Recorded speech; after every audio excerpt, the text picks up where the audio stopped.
Welcome back to the Joyous Kingdom. I'm Cade, and in today's video we're going to talk about the biggest opportunity in the blockchain Web3 world. The real VC money is in blockchain gaming. And that might come as a surprise to many of you because you know that most Web3 games, they suck. Now here's the thing, nobody, including myself, know which games are going to be the winners. All we can do is focus on learning the foundations and understand what kind of game is going to win and hopefully what kind of game the VC fund managers are going to want to invest in. And there's really two components we're going to focus on in this video, so I hope you're excited to get into. If you are, make sure you click that like button for me, subscribe to the channel, join the kingdom. If you already follow me on Twitter, if you already follow me on TikTok, you're missing out on all the alpha fam. As you know, the goal of this channel is to instill the knowledge and confidence it's going to take to navigate this metaverse on your own one day. So if that sounds good to you, let's get into the video.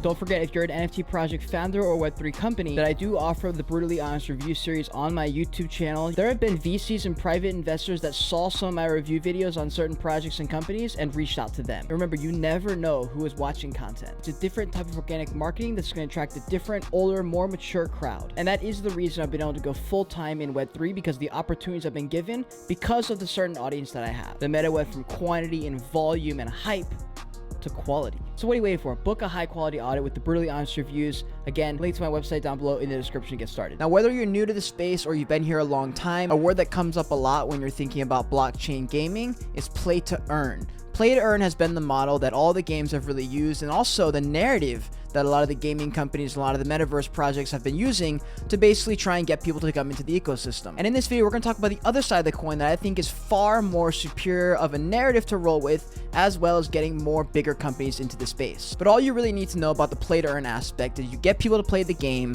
It's sort of like a pyramid scheme. If everyone starts playing the game and there's a bunch of demand and interest, then essentially the entire game is people trying to get these points to basically sell them for Ethereum and get money from the game. Now, this can be cool in a bull market where there's inherent demand, and as long as everything keeps going up, everybody's happy. But the second everything crashes down, you get a situation like Axie Infinity where the bubble pops and it crashes down to zero. So you can really call play to earn as speculative trading of degenerate games. Play to earn can be cool. It's not sustainable if it's going to be everything. If it's going to be part of the game, that's fine. But the important thing to know with the play to earn specifically is it relies on volume and demand of the actual token that you're earning. Now, in my personal opinion, I think the play to earn aspect only works in a situation like Pokemon, where you have these in-game currencies where you can buy Pokeballs, you can buy potions, you can buy repel, you can buy whatever you need to buy, but that in-game currency carries value because the game is good, and you inherently want the stuff so you can play the game better. And there's all these rules that are all fuzzy because no one quite knows. There's all these legal things. So a much smarter play and a much more easy sell, in my opinion, to get the masses involved is something that people call play to own. Now, the play to own meta is what a lot of the VC managers in the big games are really focusing on. And allow me to paint a picture for you.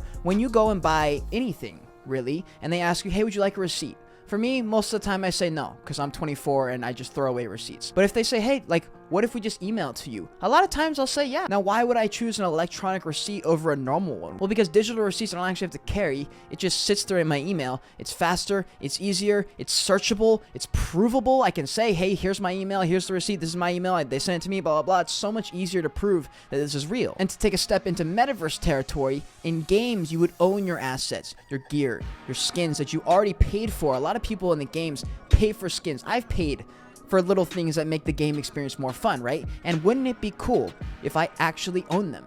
If the game shuts down tomorrow, I lose everything. All the money I sunk in, all the experiences, everything goes away if the game goes away. And that's very common, by the way, in games for theirs to just end. It happens. And the reason this narrative is so intriguing is because a lot of the big companies don't want to give up that power, but we're seeing a change in the way of culture and social norms and stuff like that. We're seeing a push for transparency and a push for democracy and decentralization, if you will. The people want stuff to a point where they're making so much damn noise that the companies have no choice but to make a change. You're literally seeing it with all the biggest social medias like YouTube, TikTok, Twitter. They're all fighting for everyone's attention, trying to be better than the other people, trying to incentivize creators to post on their platform as the native platform, and then repost to the other ones next. The point I'm trying to make here is that the people have the power again, and we're realizing this. And as social media continues to go up and more people start to participate, more people are going to complain about the things that they're not getting. And so the games that do make this transition and they nail it and they go first and they're early,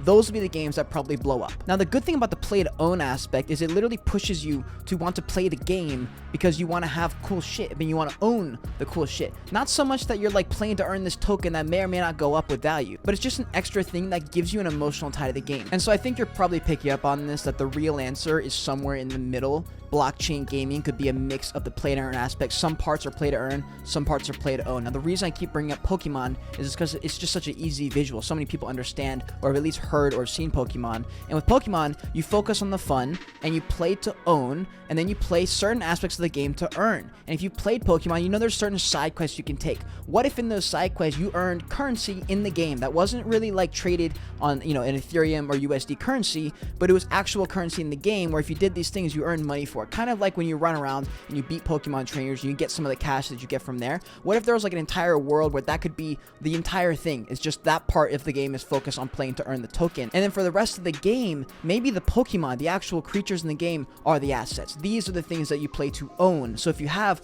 Pikachu, Charizard, and Swampert, then you actually own those creatures in the game. That's fucking dope. And what if they were interoperable around all the other Pokemon games and all the different blockchain games that allow you to play with Pokemon creatures as your avatar? Now, if you've been in NFT land, you know when I say Pokemon, what I really mean is PFPs, whatever NFT project you're in. What if you're a Bored Ape, a Doodle, a cool cat, or whatever, like whatever that creature is, whatever that character, that avatar you're trying to play in whatever metaverse you're in, wouldn't that be awesome? And just like that, in like 6 minutes, you now understand everything there is to know pretty much about blockchain gaming, and in my opinion, the correct way that we move forward in getting other people to join the Web3 gaming space. You learn that the real VC money, the real attention here is in Web3 gaming because it's so damn early, and this is where all the big boys and girls are placing their bets. We also learn that the play to earn model, it can work, but it's got to be a small special part of the game to add to the lore and to the fun. The play to own aspect is a much stronger, bigger narrative and makes way more sense for sustainability over a long period of time.